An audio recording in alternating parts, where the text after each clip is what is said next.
أعوذ بالله من الشيطان الرجيم بسم الله الرحمن الرحيم فلا مضل له ومن يضلل فلا هادي له وأشهد أن لا إله إلا الله وحده لا شريك له وأشهد أن محمدًا عبده ورسوله صلى الله عليه وسلم لا نبي بعده يا أيها الذين آمنوا اتقوا الله حق تقاته ولا تموتن إلا وأنتم مسلمون يا أيها الناس اتقوا ربكم الذي خلقكم من نفس واحدة وخلق منها زوجها وبث منهما رجالا كثيرا ونساء واتقوا الله الذي تساءلون به والأرحام إن الله كان عليكم رقيبا يا أيها الذين آمنوا اتقوا الله وقولوا قولا سديدا يصلح لكم أعمالكم ويغفر لكم ذنوبكم ومن يطع الله ورسوله فقد فاز فوزا عظيما أما بعد فإن أصدق الحديث كتاب الله وخير الهدي هدي محمد صلى الله عليه وسلم وشر الأمور محدثاتها وكل محدثة بدعة وكل بدعة ضلالة وكل ضلالة في النار يقول الله تعالى في محكم كتابه العزيز في سورة هود أعوذ بالله من الشيطان الرجيم فاصبر إن العاقبة للمتقين وقال في سورة يوسف أعوذ بالله من الشيطان الرجيم قالوا أئنك لأنت يوسف قال أنا يوسف وهذا أخي قد من الله علينا إنه من يتقي ويصبر فإن الله لا يضيع أجر المحسنين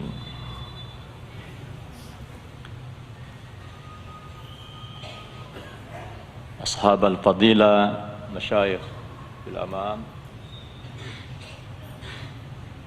Syekh Sufyan Hafizahullah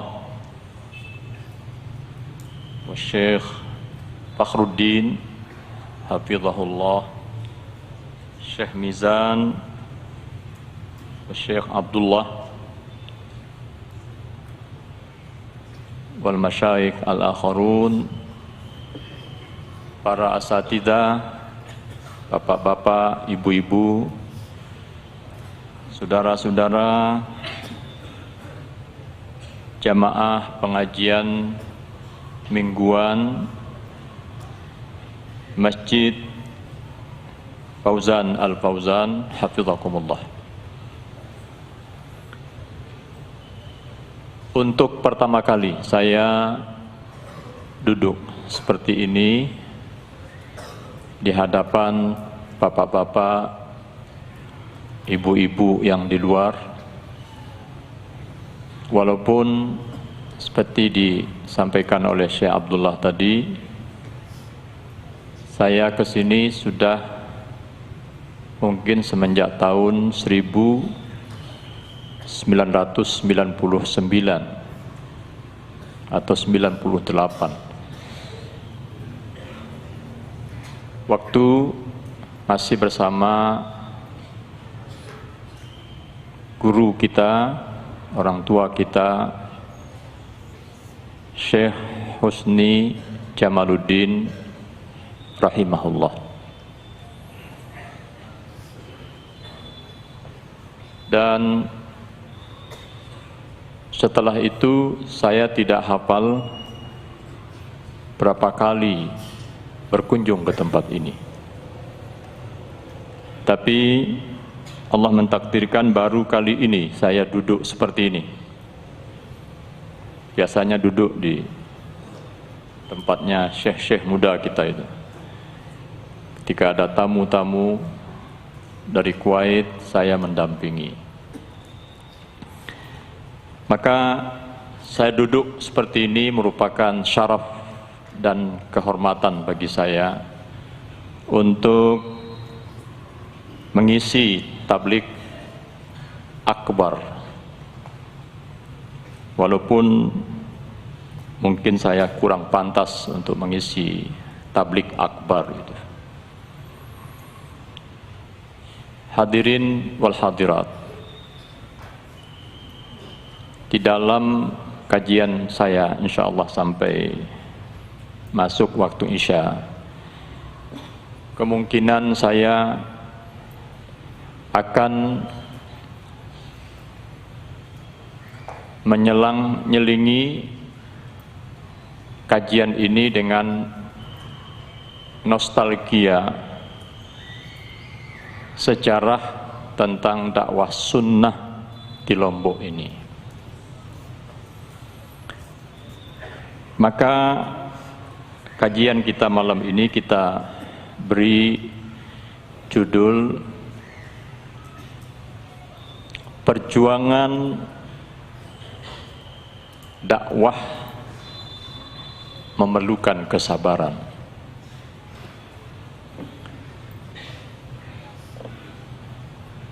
Hadirin dan hadirat, ketika kita meletakkan batu pertama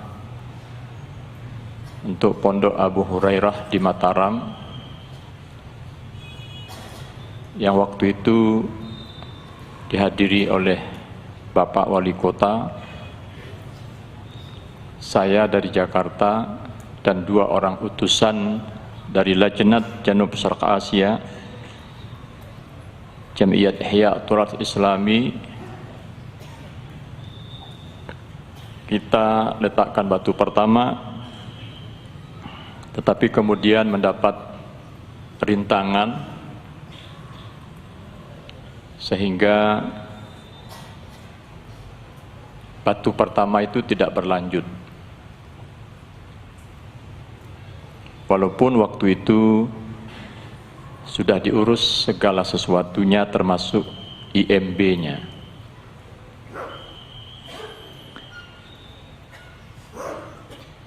Beberapa waktu setelah itu, Abu Hakam,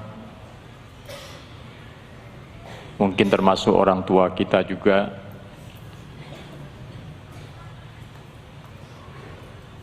yang banyak membantu dakwah di Lombok ini. Seperti disampaikan tadi,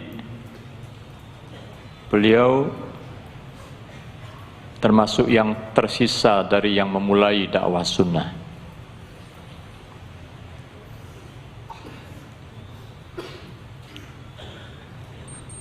Itu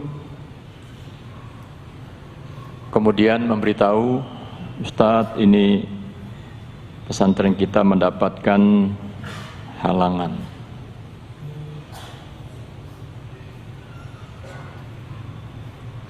Lalu kemudian lahan yang dijadikan untuk pembangunan pesantren itu dijual.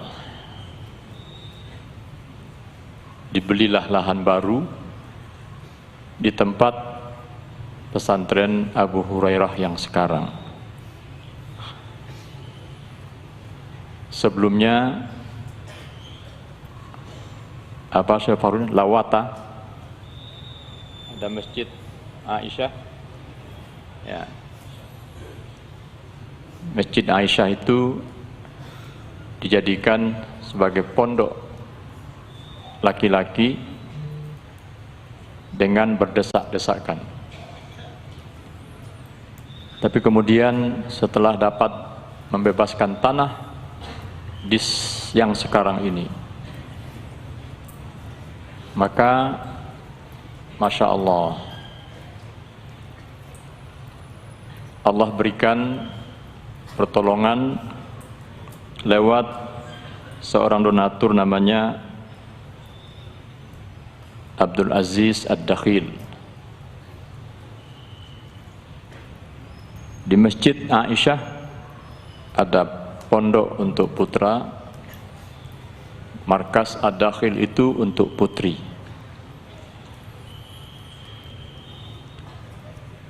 Lalu kemudian datang lagi pertolongan Allah melalui Syekh Fawaz Al-Kulaib,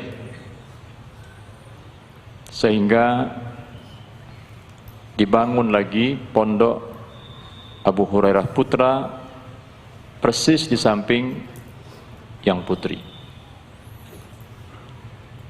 Yang sekarang ini konon santrinya mencapai 2.900 orang.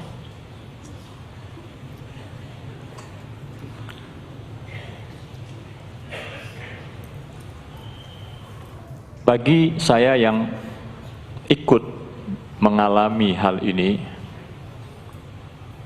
kemarin ketika berkunjung ke pesantren Abu Hurairah, melihat dan menyaksikan ramainya anak-anak yang keluar dari sekolah dijemput oleh orang tuanya, itu dalam batin saya menangis, bukan karena sedih, tetapi karena gembira.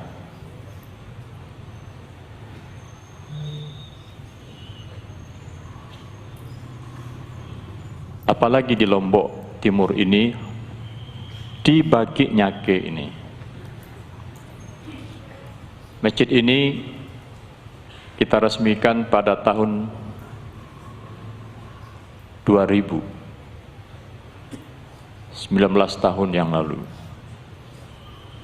Setelah sebelumnya Tuan Guru Husni Jamaluddin rahimahullah itu ngajar di Pondok Jamaluddin, pondok ayah beliau. Betul Syekh Abdullah. Kata Syekh Abdullah, saya waktu itu baru kelas 5 SD. Saya terkesan betul dengan beliau yang tidak lepas dari bibirnya ungkapan Alhamdulillah, Alhamdulillah, Alhamdulillah, sambil menyuguhkan minuman Alhamdulillah, Alhamdulillah, Alhamdulillah. Itu tidak lepas itu dari beliau. Kita doakan mudah-mudahan beliau di alam barzakh yang lapang, yang terang benderang, yang menjadi raudhah min riyadil jannah.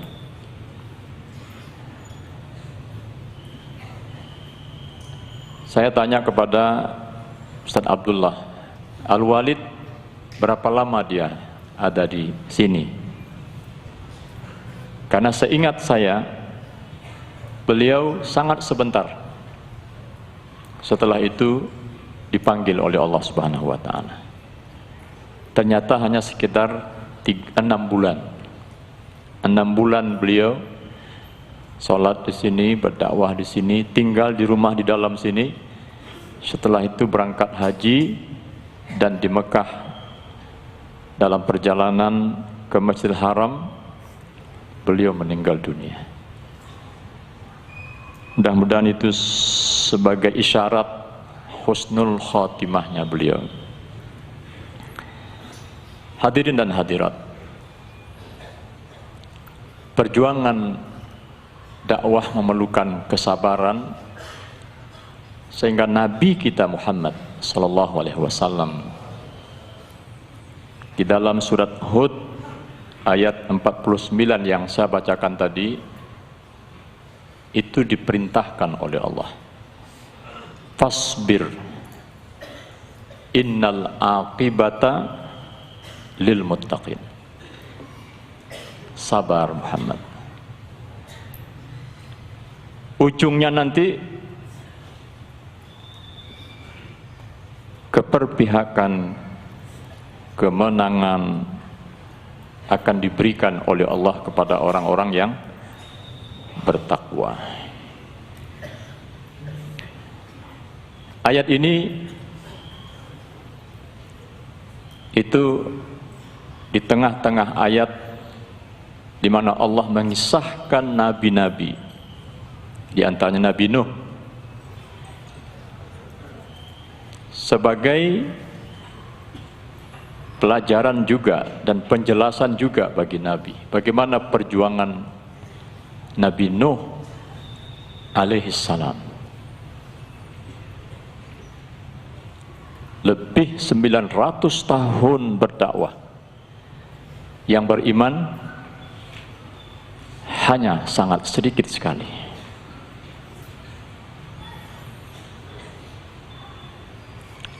Hadirin dan hadirat, tidak jauh dari tempat kita ini, almarhum Tuan Guru Husni Jamaluddin menyampaikan kepada kami ada masjid yang jamaahnya tidak bisa sholat. Akhirnya bangun tempat dari daun kelapa. Saya tidak tahu desanya apa sebelah sini. Masjid 2 menaranya. Hah?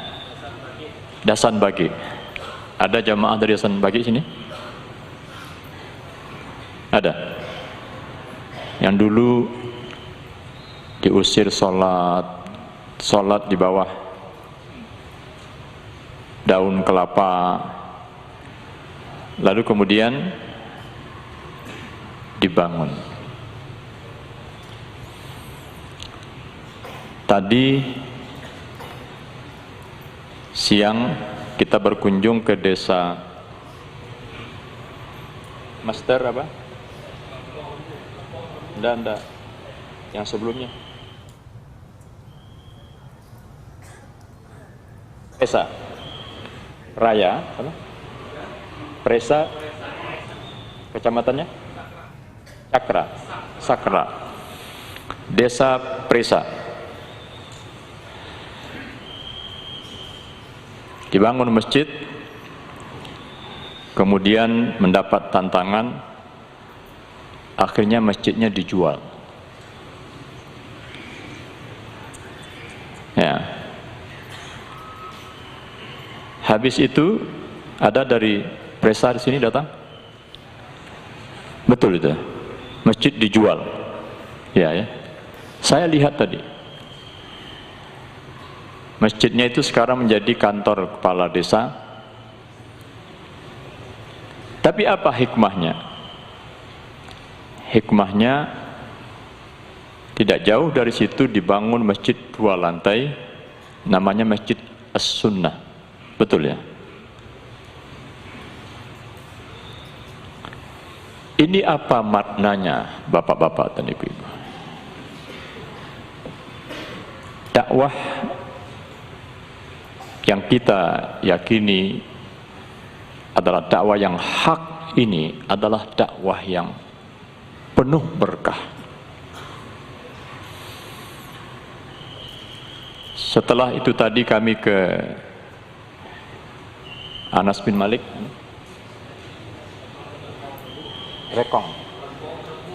Lekong Rembuk. Itu dulu dibangun lewat kita, dan donatur dari kuat, diresmikan oleh Tuan Guru Husni Jamaluddin rahimahullah. Ketika meresmikan itu, beliau mengatakan, kita resmikan masjid ini, insya Allah menjadi masjid yang berkah. Ada masjid beberapa lokal dan beberapa asrama. Sekarang ini muridnya 800 orang.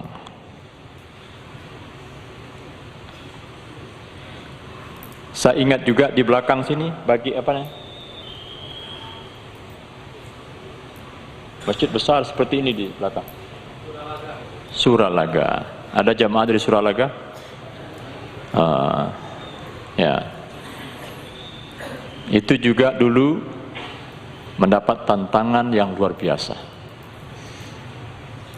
Tapi berkat sabar, dapat masjid besar, mungkin sama dengan ini besarnya, Suralaga.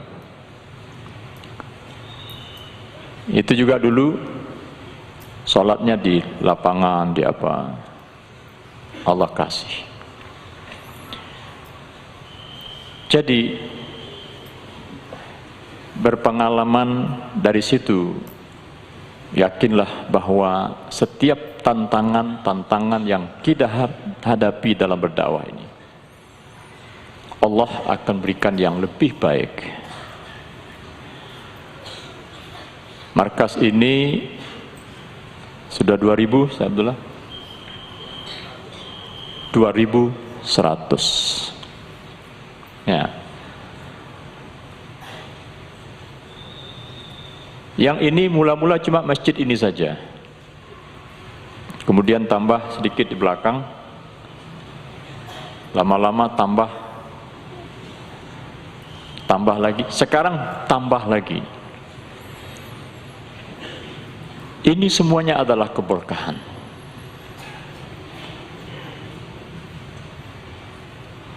Nah, baik perjuangan dalam bentuk berjamaah, perjuangan pribadi, perjuangan apapun, kita pribadi sering mendapat tantangan-tantangan. Tapi yakinkan kepada diri kita, bilang sama diri kita, fasbir innal aqibata lil muttaqin. Sabar. Ujungnya nanti mesti untuk orang-orang yang takwa, orang-orang yang lebih dekat kepada Allah Subhanahu wa taala, orang-orang yang lebih taat kepada Allah Subhanahu wa taala. Dalam persaingan apa saja, dialah yang akan diberi kemenangan oleh Allah Subhanahu wa taala. Bagi kita yang namanya perjuangan itu bukan untuk di dunia saja. Bahkan bagi kita perjuangan yang utama itu adalah untuk akhirat. Bagi kita dunia ini adalah tempat lewat kita untuk menuju akhirat.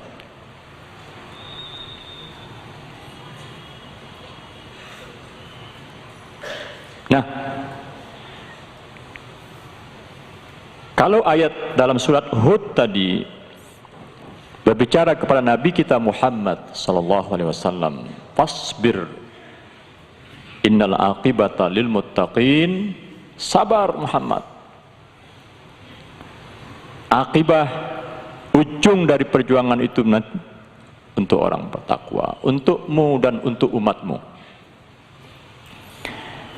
Di dalam surat Yusuf yang kita bacakan tadi, kita tahu bagaimana perjuangan Nabi Yusuf dengan siapa? Pertama dengan saudara-saudaranya. Kemudian dia dituduh apa? Difitnah, melakukan fahisyah, sampai dia dipenjara. Dia tidak bersalah, tetapi dihukum, dimasukkan ke dalam penjara. Teman-temannya yang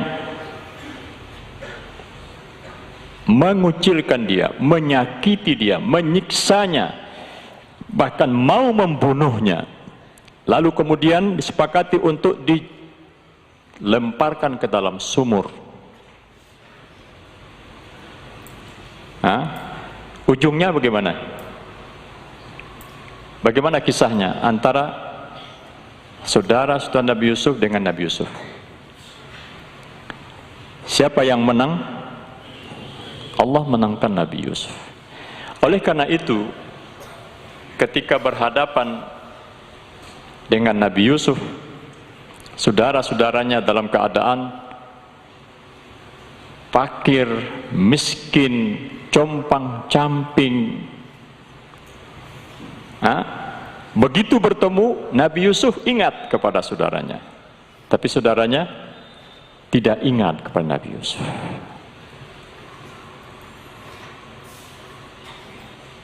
Tidak ingat.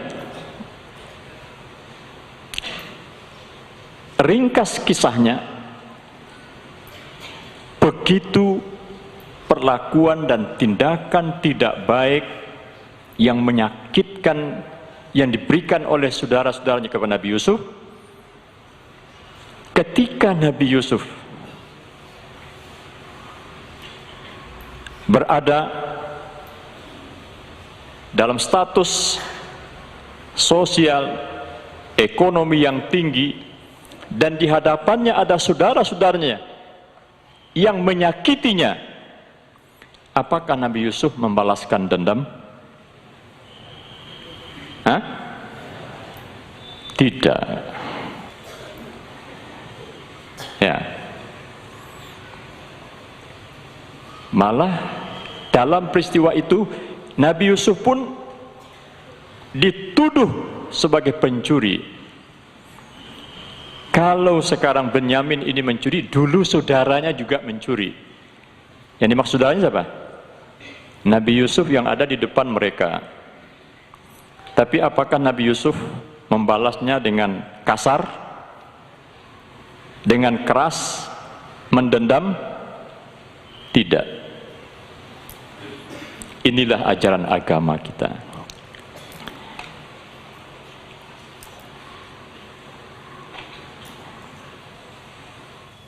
Saudara sudah mengatakan, qalu a innaka la anta Yusuf. Barangkali kamu Yusuf ya?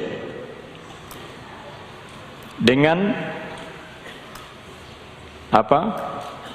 Terheran-heran, jangan-jangan kamu Yusuf. Apa kata Yusuf? Qala ana Yusuf. Saya Yusuf. Wa hadza akhi, ini adalah adik saya. Qad mannallahu alaina. Allah telah memberikan kenikmatan kepada kami. Dari mana? Nah, ini resepnya. Innahu man yattaqi wa yasbir. Ini yang perlu kita pegang. Sesungguhnya siapa yang bertakwa dan ia sabar, Allah tidak akan pernah menyia-nyiakan ganjaran pahala untuk orang-orang yang berbuat ihsan itu. Siapa yang dimenangkan? Saudara Nabi Yusuf apa Nabi Yusuf? Tapi apakah Nabi Yusuf mendendam? Tidak. Kalau mendendam berarti sama. Jadi kalau kita mendapat tantangan, rintangan pribadi, keluarga, kita difitnah, kita diejek, kita dijelek-jelekkan, apakah kita harus membalas dengan hal yang sama? Tidak. Kalau kita balas dengan yang sama, berarti itu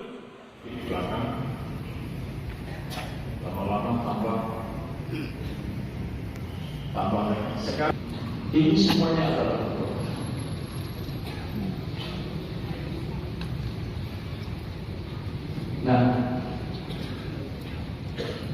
baik perjuangan dalam bentuk yang mana perjuangan itu bukan untuk di dunia saja, bahkan bagi kita perjuangan yang utama itu adalah untuk akhirat. Bagi kita dunia ini adalah tempat lewat kita untuk menuju akhirat. Tapi salah Muhammad. Akibat ujung dari perjuangan itu kan untuk takwa, untukmu dan untuk umatmu. Pertama dengan saudara-saudaranya. Kemudian dia dituduhkan fahisyah sampai dia dipenjara. Ya. Teman-temannya yang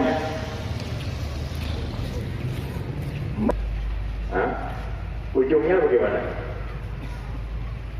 Bagaimana kisahnya antara saudara Nabi Yusuf dengan Nabi Yusuf? Siapa yang menang? Malah orang-orang yang tadinya merintangi, menghalang-halangi, akhirnya gimana? Berbalik. Benar firman Allah Subhanahu wa taala dalam surat Al-Mu'minun, idfa billati hiya ahsan as-sayyi'ah. Kalau orang berbuat sayyi'ah, berbuat jelek, berbuat buruk kepada kita, gimana? Dilawan dengan kejelekan, keburukan juga? Tidak.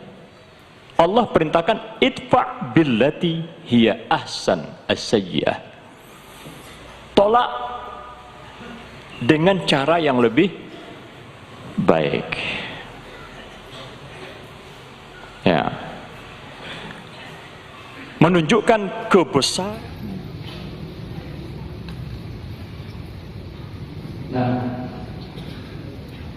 Alamu bima yasifun. Kami lebih tahu tentang apa yang mereka ceritakan tentangmu. Kami lebih tahu.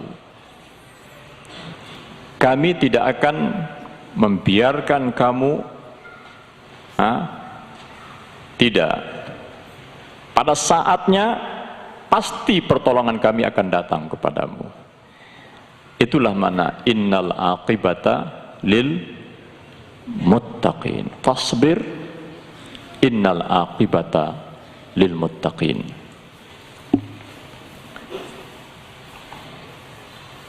Dalam surat Fussilat ayat 35, Allah Subhanahu wa taala berfirman, a'udzubillahi minasyaitonir rajim, wala tastawil hasanatu walas sayyi'ah.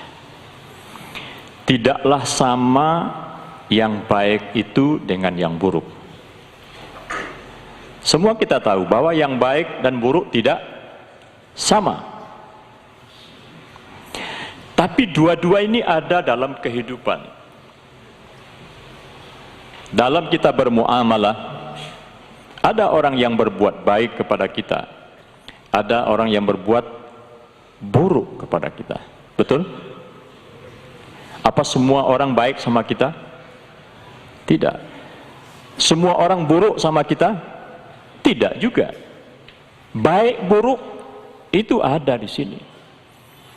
Ada orang yang berbuat baik kepada kita, ada orang yang berbuat buruk kepada kita. Tapi apa sikap yang perlu kita ambil? Idfa billati hiya ahsan. Disambut keburukan itu dengan kebaikan. Bisa enggak? Bisa. Ini memerlukan kesabaran.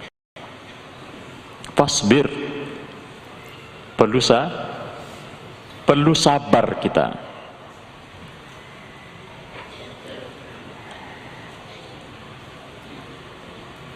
Allah katakan, kalau kita menyambut keburukan itu dengan kebaikan, setiap dia berburuk kepada kita, kita berbuat baik kepada dia. Setiap dia melakukan keburukan, kita sambut dengan kebaikan. Apa yang akan terjadi?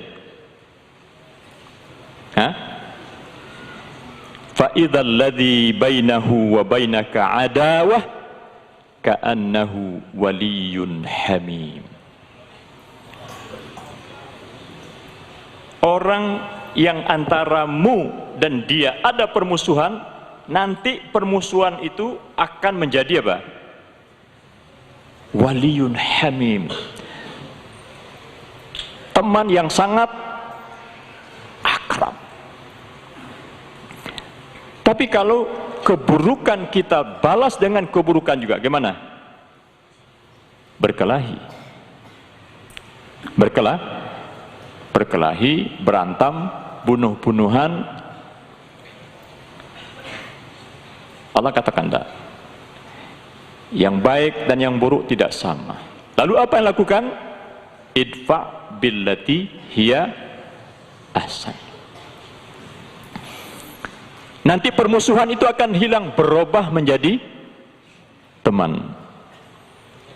Lagi-lagi Allah katakan wa ma yulaqqaha illal ladzina sabaru. Tidak semua orang bisa melakukannya. Dan itu tidak akan diraih dan tidak akan diberikan kecuali hanya kepada orang-orang yang sabar. Wa ma yulaqqaha illa dzu hadzin azim. Itu tidak akan, betul?